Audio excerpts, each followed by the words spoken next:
ధాన్యం సేకరణలో చంద్రబాబు ప్రభుత్వం పూర్తిగా చేతులెత్తేసింది. మిల్లర్ల ఇష్టారాజ్యానికి వదిలేసింది. 2-3 గ్రామాలకు ఒక దళారీ చొప్పున అప్పగించి అందిన కాడికి దోచుకోమని పచ్చ జెండా ఊపింది.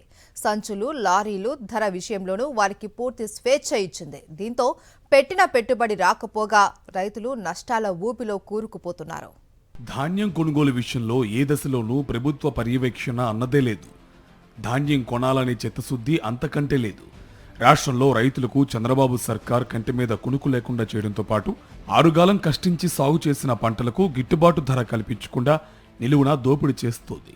దళారుల దందాకు వత్తాసు పలుకుతూ రైతులను నిలువున ముంచేస్తోంది. 2-3 గ్రామాలకు ఒక దళారీ చొప్పున అప్పగించి వారికి సంచులు, లారీలు ధరల విషయంలోనూ స్వేచ్ఛ ఇచ్చేది. మొత్తంగా ధాన్యం కొనుగోలు వ్యవస్థను గుప్పెట్లో పెట్టుకున్న వారు అతి తక్కువ ధరకు అడుగుతూ ఉండడం ఊరూరా ప్రత్యక్షంగా కనిపిస్తోంది. దళారులు, మిల్లర్లు చెప్పిన రేటుకు అమ్ముకోవడం తప్ప అన్నదాతలకు మరో మార్గం లేకుండా చేసింది. ఫలితంగా అన్నదాతలకు రోజుల తరబడి రోడ్లపై ధాన్యాన్ని ఆరబోసి ఎత్తుకోవడం లేదా దళారులు అడిగిన రేటుకు ఇచ్చేయడం తప్ప మరో దారి కనిపించట్లేదు. రాష్ట్రంలో పేరుకే ప్రభుత్వం కొనుగోలు కేంద్రాలు పెట్టినా దళారుల అనుమతి లేకుండా ఒక్క గింజ కూడా పంట పొలం నుంచి మిల్లర్లకు చేరే పరిస్థితి లేదు.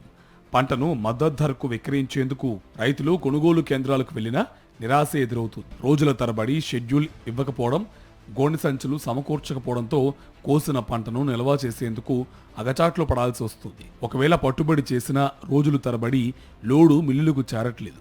అదే దళారులు చెప్పిన రేటుకు ధాన్యాన్ని ఇస్తే మాత్రం క్షణాల్లో తరలించేస్తున్నారు.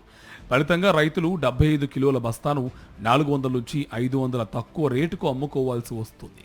అంటే సాధారణ రకానికి 1777 ఏ గ్రేడ్కు 1892 మద్దతు ధర ఉంటే దళారులు ఇచ్చేది 1200 నుంచి 1300 మాత్రమే. ప్రభుత్వం 3013 రైతు భరోసా కేంద్రాలు, 2061 పీపీసీల ద్వారా ధాన్యం సేకరణకు ఏర్పాటు చేసినట్లు చెబుతుంది. కానీ చాలా చోట్ల ఇప్పటికీ కొనుగోలు కేంద్రాలు తెరుచుకోలేదు. ఇక్కడ అధికారులు, దళారులు కుమ్మక్కుల్లో భాగంగా కొనుగోలు కేంద్రాలను నిర్లక్ష్యం చేస్తున్నారు. ఖరీఫ్ ధాన్యం సేకరణకు ఏకంగా 7,53,000 కోట్ల గోనె సంచులను అందుబాటులో ఉంచినట్టు ప్రభుత్వం ఆర్భాటంగా ప్రకటించింది. కానీ క్షేత్రస్థాయిలో రైతులకు పంట పట్టుబడికి మాత్రం సంచులు దొరకట్లేదు.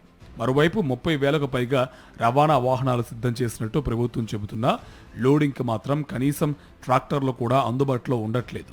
మొత్తంగా కూటమి ప్రభుత్వ నిర్లక్ష్యానికి తీవ్ర అగచాట్లు పడుతున్నారు అన్నదాతలు. సాక్షి టీవీ ప్రసారాలను నిలిపివేయడం చట్టరీత్యా నేరం.